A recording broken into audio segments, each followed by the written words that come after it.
Cuando el rey Agamenón fue asesinado por su esposa Clitemnestra, el joven Orestes, su hijo, habría perecido también a manos de su madre, pero su hermana Electra lo libró de quienes querían matarlo.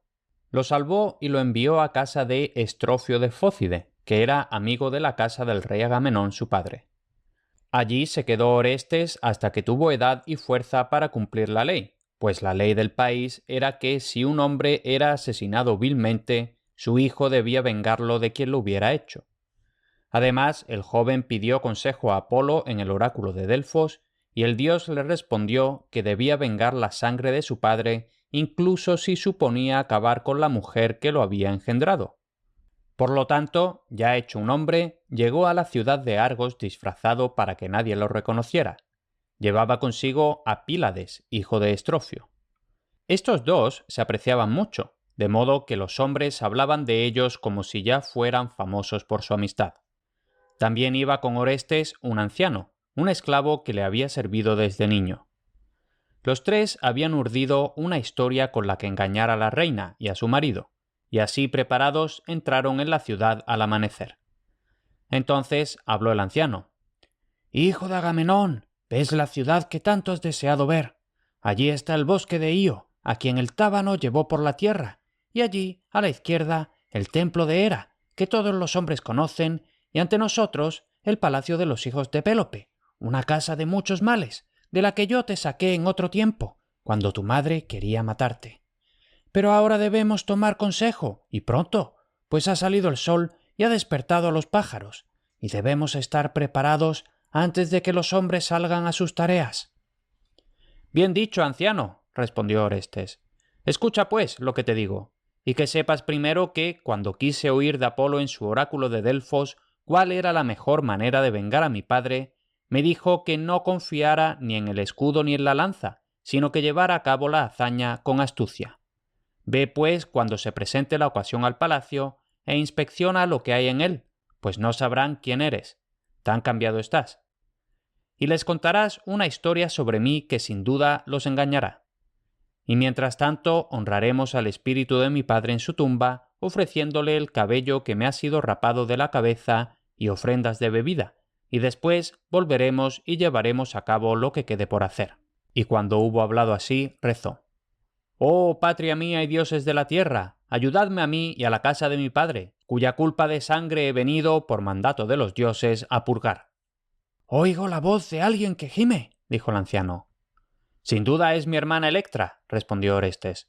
«¿Nos quedamos a escucharla?» «No», dijo el anciano, «hagamos nuestros asuntos sin demora». Y partieron. Entonces salió Electra, lamentándose mucho por su padre y rogando a los dioses que enviaran pronto a su hermano Orestes para vengarlo. La acompañaba una comitiva de hijas de Argos, que trataban de consolarla, diciéndole que era ocioso llorar y gemir tanto por los muertos, y que otras estaban también en su misma situación, y que debía tener paciencia, pues el tiempo traería el castigo a los malhechores. También querían que refrenase su lengua, viendo cómo enfurecía a los que mandaban en su casa. Entonces Electra les expuso su dolor, diciendo: «Os ruego, hijas de Argos, que no penséis mal de mí como de alguien que carece por completo de sabiduría y paciencia. ¿Qué mujer de mejor condición no haría como yo? Pensad, me veo obligada a vivir con los que mataron a mi padre, y todos los días veo a ese vil Egisto sentado en el que fue su trono y vistiendo las mismas ropas. Y que es esposo de esta madre mía, si es que es una madre quien puede rebajarse a tal vileza. Y sabed que todos los meses, el día en que mató a mi padre, celebra una fiesta y ofrece sacrificios a los dioses. Todo esto me veo obligado a verlo, llorando en secreto, pues en verdad no me está permitido mostrar públicamente el dolor que sufre mi corazón. A veces esta mujer se burla de mí y quiere saber por qué me aflijo más que los demás, ya que otros también han perdido a sus padres. Pero a veces, si por casualidad se entera por alguien de que Orestes se dispone a volver a esta tierra, se irrita sobremanera y se enfurece como una fiera. Y su marido, ese cobarde que hace la guerra a las mujeres, azuza la furia de mi madre contra mí. Aún aguardo la llegada de Orestes, pero tarda mucho, y entre tanto yo perezco de pena y de angustia». Entonces las hijas de Argos, después de preguntar y de saber que Egisto estaba ausente y que podían hablar más libremente de estos asuntos, quisieron saber si había tenido noticias de su hermano Orestes, y le rogaron que estuviera de buen ánimo respecto a él. Pero mientras hablaban, la hermana de Electra, Crisótemis, salió con ofrendas para la tumba de su padre en la mano y otras doncellas la seguían. Las dos eran diferentes la una de la otra, porque Electra estaba llena de valor y no quería tener paz con aquellos a quienes odiaba, y no procuraba ocultar lo que había en su corazón, pero Crisótemis era temerosa y vivía en paz con aquellos a quienes no amaba y los trataba con amabilidad. Y cuando Electra vio salir a su hermana, estalló contra ella con muchas palabras airadas, diciendo que hacía mal en ponerse de parte de una madre que había hecho tanta maldad, y en olvidar a su padre, y que era una bajeza en ella vivir tranquilamente juntándose con los malhechores. Cuando las doncellas argivas quisieron facilitar la paz entre ellas, Crisótemis respondió: «Estas palabras no me son extrañas, y no he de tomar nota de ellas, sino del gran problema que he oído decir que está a punto de caer sobre mi hermana y de tener así sus quejas para siempre». «No, ¿qué es esto?», dijo Electra. «¿Hablas de un problema mayor que el que yo sufro ahora?». «Sin duda», respondió la otra, «porque te enviarán lejos y te encerrarán donde nunca más verás la luz del sol si no paras con esas quejas». Sin embargo, Electra no tuvo ni una pizca de miedo al oír estas cosas, sino que su cólera se encendió aún más. Al cabo de un rato, como la contienda no cesaba entre ellas, Crisótemis quiso marcharse, pero cuando Electra se dio cuenta, le preguntó con qué propósito y hacia dónde llevaba esas ofrendas a los muertos. Crisótemis respondió que las llevaba a la tumba del rey Agamenón por orden de su madre. La reina estaba muy asustada, pues había tenido una visión nocturna que la había perturbado mucho. El rey, su esposo, a quien ella había dado muerte, parecía acompañarla como lo había hecho en el pasado. Tomó el cetro que solía empuñar y que Egisto poseía ahora y lo plantó en la tierra, y de él brotó una rama muy floreciente que cubrió toda la tierra de Micenas. «Esto», concluyó Crisótemis, «le oí decir cuando contó su sueño a la luz del día, pero más no sé, salvo que ella me envía a hacer estas ofrendas a causa de su miedo». Entonces Electra respondió: «No, hermana mía, no pongas nada de esto sobre la tumba de nuestro padre, pues sería una abominación para él. Antes bien, espárcelo a los vientos o cúbrelo con tierra.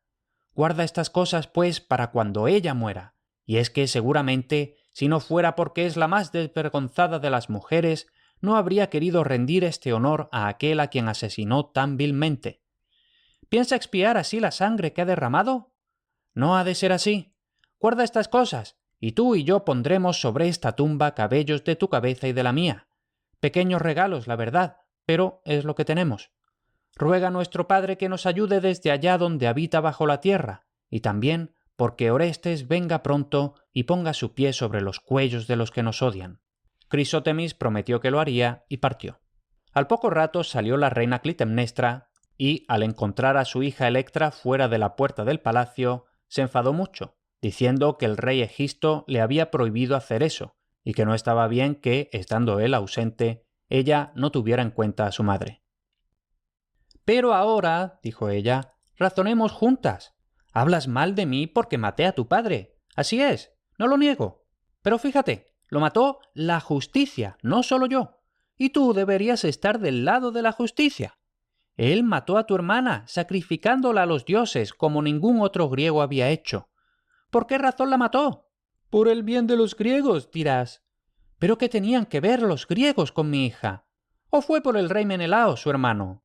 ¿Pero no tenía Menelao 2 hijos? ¿Y no debería haber muerto más bien uno de ellos, viendo de qué padre y madre procedían precisamente, de aquellos por cuya causa los griegos libraron esa guerra? ¿Pensabas que la muerte deseaba más a mis hijos que a los suyos? ¿O es que a este padre maldito no le importaban mis hijos, sino solo los hijos de su hermano? Sin duda este fue el acto de un hombre necio y malvado. Sí, lo digo, pienses lo que pienses, y así lo diría la que murió si pudiera tomar voz y hablar. «Si me lo permites, me gustaría decir algo por él y por ella», dijo Electra. «Di, si hablaras siempre de este modo, no sería tan malo escucharte», respondió la reina.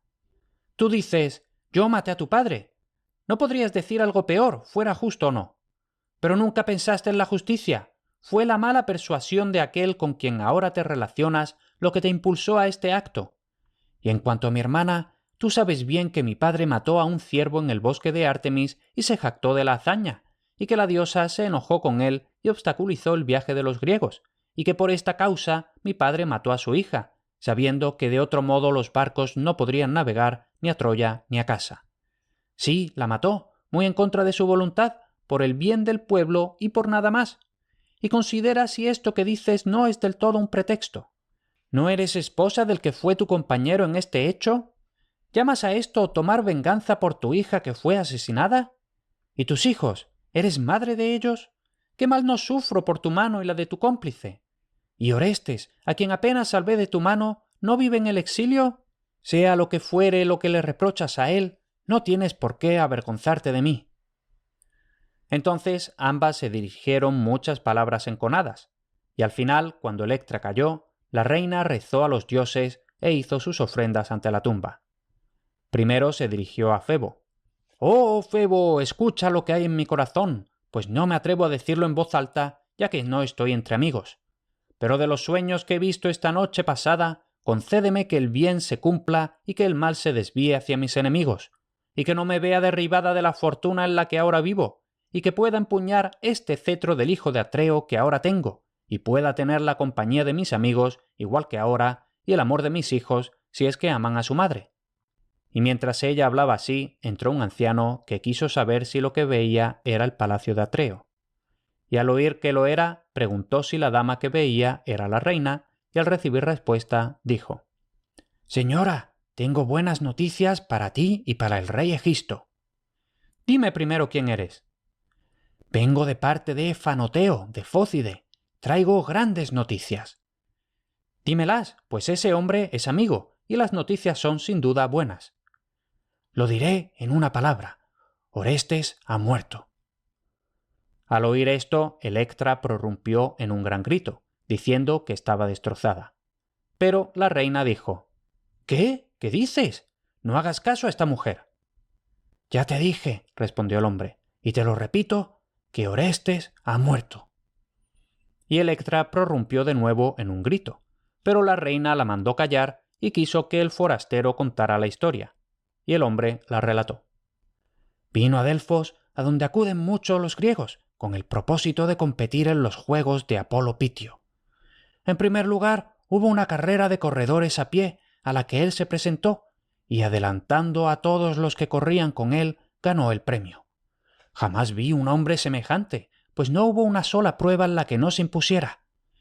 Era muy hermoso a la vista, y su nombre, dijo, era Orestes, de Argos, y era hijo de aquel Agamenón que en días pasados fue general del ejército de los griegos en Troya.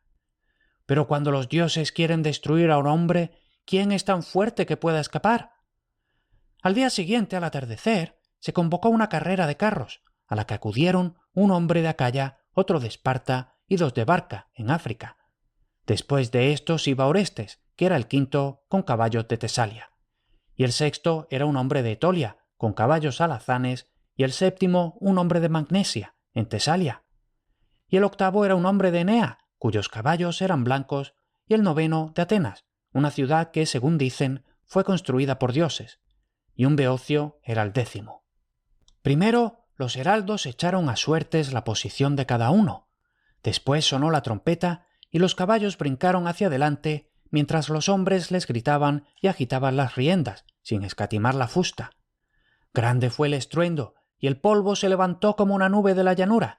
Sobre las espaldas de los aurigas y sobre las ruedas de los que iban delante caía la espuma de los caballos que los seguían, tan juntos estaban.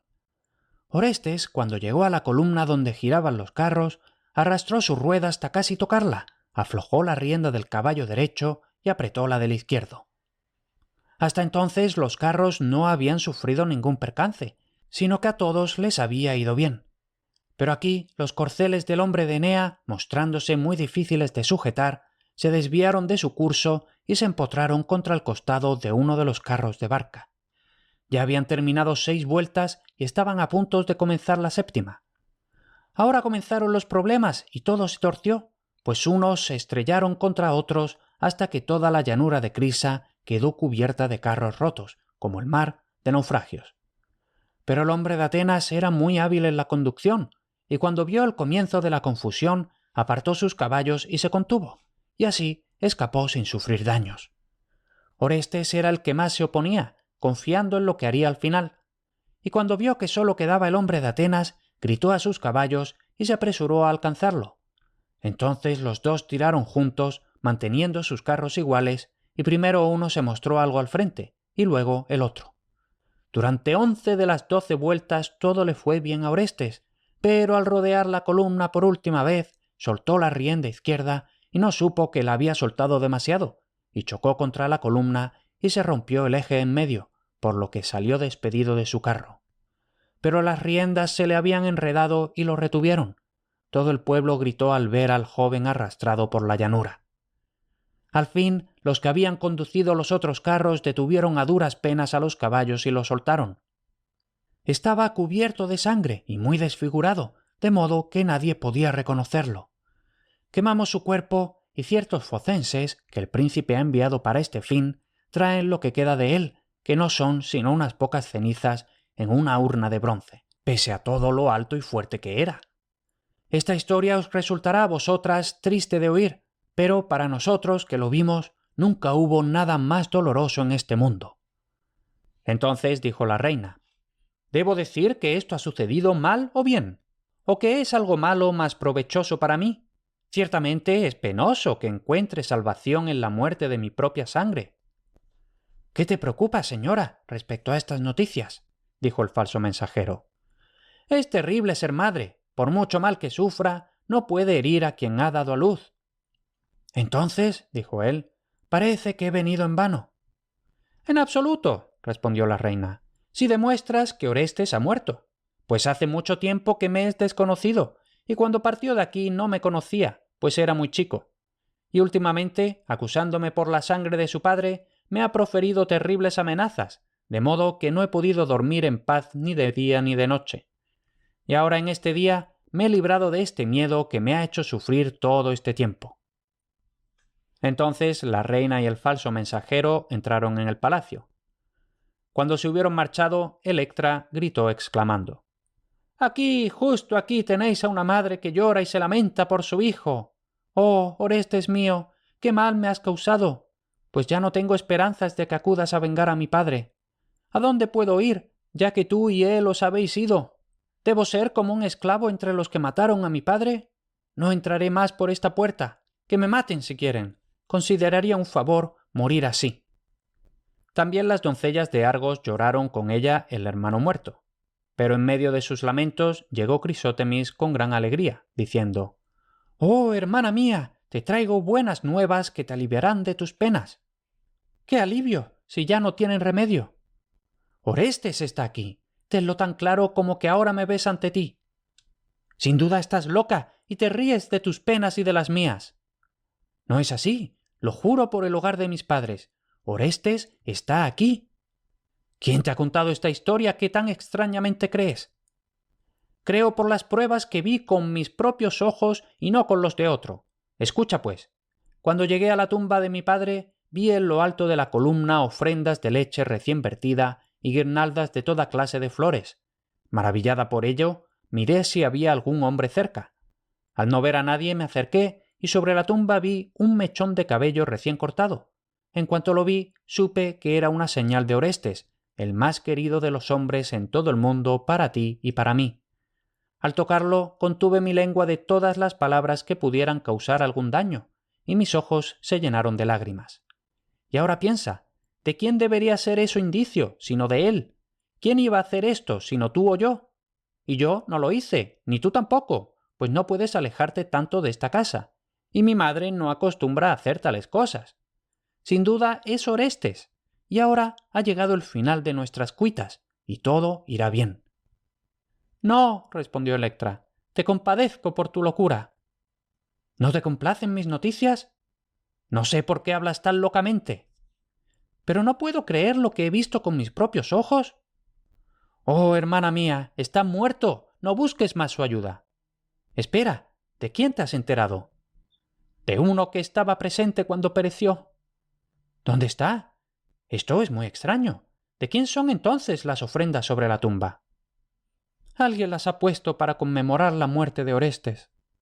¡Ay de mí, que me apresuré con las buenas nuevas, como creía, y no sabía qué nuevo problema peor que el anterior había caído sobre nosotras! Escucha ahora lo que me propongo. Tú sabes que nos hemos quedado sin amigos, pues la muerte los ha devorado a todos. Ahora bien, mientras Orestes vivía, yo esperaba que vendría a vengar la muerte de nuestro padre. Pero ahora que ha muerto, te pido que hagas causa común conmigo y vengues a los que lo mataron. ¿Puedes soportar que vivamos privadas de la riqueza que era de nuestro padre y también que envejezcamos sin casarnos? Y es que has de saber que nunca tendrás marido, ya que Egisto no es insensato como para permitir que nazcan hijos tuyos o míos que sean un daño manifiesto para él. Pero si me haces caso, primero harás lo que corresponda a tu padre y a tu hermano, que han muerto. Y después ganarás gran renombre y te casarás con una pareja noble, pues todos los hombres suelen considerar digno lo que es digno. Sin duda, en días venideros algún hombre, ciudadano forastero, que nos vea dirá: «Mirad, amigos míos, a estas hermanas, porque ellas obraron la liberación de la casa de su padre sin preocuparse por sus propias vidas, sino que mataron a sus enemigos en el día de su prosperidad. A éstas debemos amar y venerar, a éstas en los días de fiesta y cuando la ciudad esté reunida debemos honrar por razón de su valor. Por tanto, hermana mía, anímate. Sé valiente por tu padre y por tu hermano, por mí y por ti, para que nos libremos de estos problemas. Para las nobles es una vergüenza vivir con bajeza». «Oh, hermana mía», respondió Crisótemis, «¿cómo has encontrado un propósito tan audaz como este, preparándote como para la lucha y llamándome a seguirte?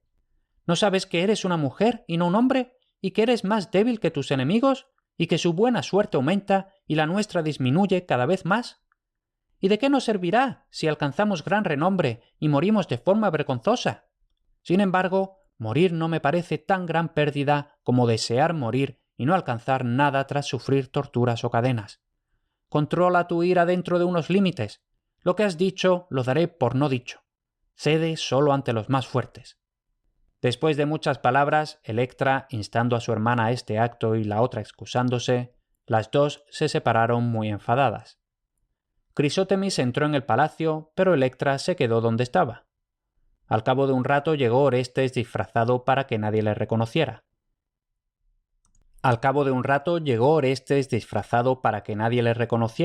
Y preguntó a las doncellas argivas que estaban allí si la casa que veía era el palacio del rey Egisto. Al oír que sí, les ordenó que dijeran al rey que unos forasteros focenses habían venido buscándole. Al oírlo Electra dijo: «¿Vienes con pruebas de esta mala noticia que hemos oído?» «No sé de qué noticias hablas, pero el anciano Estrofio de Fócide me ordenó que trajera noticias de Orestes». «¿Cuáles son tus noticias, aunque tiemblo al oírlas?» «Venimos trayendo todo lo que queda de él en esta urna». Al verlo, Electra gritó que le entregaran la urna, y Orestes les ordenó que lo hicieran. Ella la tomó y dijo: «Oh, Orestes, que me fuiste más querido que todos los hombres, qué diferente es esta llegada tuya de la que yo había esperado. Hermoso eras cuando te despedí de esta casa, y ahora te tengo en mis manos y no eres nada. Ojalá hubieras muerto aquel día en que mataron a tu padre, pues ahora estás muerto, desterrado y en tierra de extraños, y no te hice ningún gesto de bondad ni tomé tus cenizas del fuego fúnebre. Eso lo hicieron unos extraños por ti, y ahora vienes como un puñado de cenizas en una urnita. Ay de mí por las penas malgastadas de la crianza y el trabajo con que de buen corazón te cuidé. Porque tu madre no te amó más que yo, ni nadie más que yo fue tu nodriza. Y ahora todo esto ha desaparecido. Mi padre ha muerto, y tú has muerto, y mis enemigos se ríen de mí, y tu madre, que no es madre, está loca de alegría. Déjame morir contigo, pues solo a los muertos veo libres de dolor». Mientras ella hablaba, Orestes tenía el corazón muy agitado y no sabía qué hacer, pero al fin habló. «¿Es la princesa Electra esta a quien veo?» «Sí, para mi pesar», respondió ella. «¡Qué noble dama es esta! ¿Y de qué manera tan impía ha sido atormentada?» Cuando Electra quiso saber por qué estaba tan afligido, él le dijo: «Me duele ver que superas a todas las mujeres en dolor». «No», dijo ella, solo ves una pequeña parte de mis penas. ¿Tienes entonces aún peores que soportar que éstas? Sí, pues vivo con asesinos. ¿A quién dices que han asesinado? Asesinaron a mi padre y me veo obligado a servirles. ¿Quién te obliga? Una madre que no es madre. ¿Y no hay nadie que pueda ayudarte? Nadie, pues a aquel que había de ser mi aliado lo traes en esta urna. ¿Pero por qué me compadeces como ningún otro hombre? ¿Eres acaso pariente mío?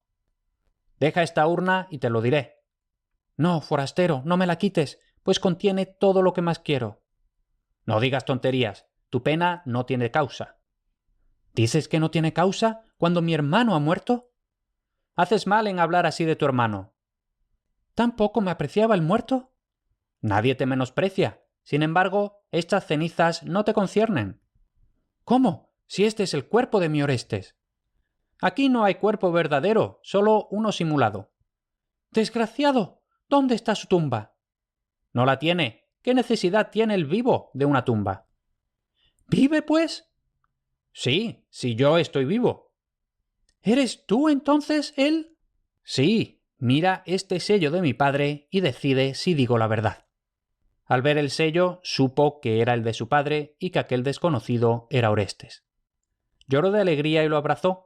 Entonces, después de que los dos hubieran hablado durante un breve rato, Orestes dijo: «No me cuentes el mal que ha hecho tu madre, ni cómo Egisto ha malgastado los bienes de mi casa.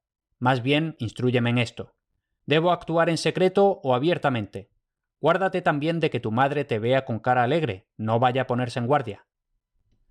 En cuanto al presente, has de saber que Egisto está ausente y que la reina está sola. Haz, pues, lo que mejor te parezca. Y en cuanto a mí, ten por seguro que no dejaré de llorar, pues la antigua pena es inveterada en mí, y además ahora que te he visto lloro de alegría.